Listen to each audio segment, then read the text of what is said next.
یو داسې ماشوم څخه ناست یو او دا مشران ما سره د هغې بیمار پرسۍ له راغلي دي چې د هغه نوم بلال دی او دی د اوم جومات طالب علم و او ډېر ښکلی صحت والا الله پاک ورکړی. دا بچی په لار باندې روان و او ټرالي پې د پاسه راغله او د نیم بدن چې کوم دی نو دا ډیمیج شو او مکمل طور باندې خپې چې کوم دی ختمې شوي دي، ګېډه ختمه شوې ده. بس د الله جل شانه حکم دی، الله تعالی دې والدینو له ډېر زیات اجر ورکړي او صبر دې ورکړي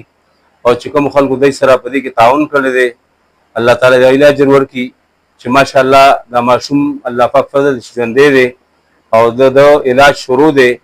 خو دې علاج پورې اوسه پورې والد صاحب ما تپوس وکړو د انعام الله صاحب نه،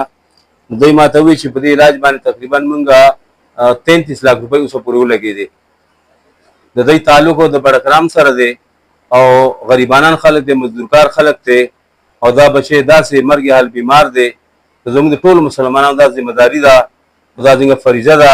چې موږ دوی سره مالي تعاون وکړو، د دوی خیر خبر والو او دوی په هسپتال کې وي دوی سره منډه تړله وکړو، دوی دپاره د امبولینس انتظام وکړو او که دوی له وینه پکارېږي چې دا انتظام وکړو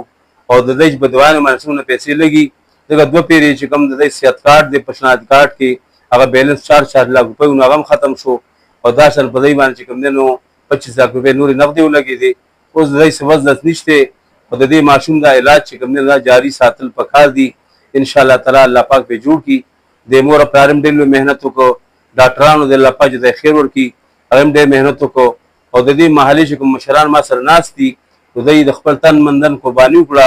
د لومړنۍ ورځې نه تر ننه پورې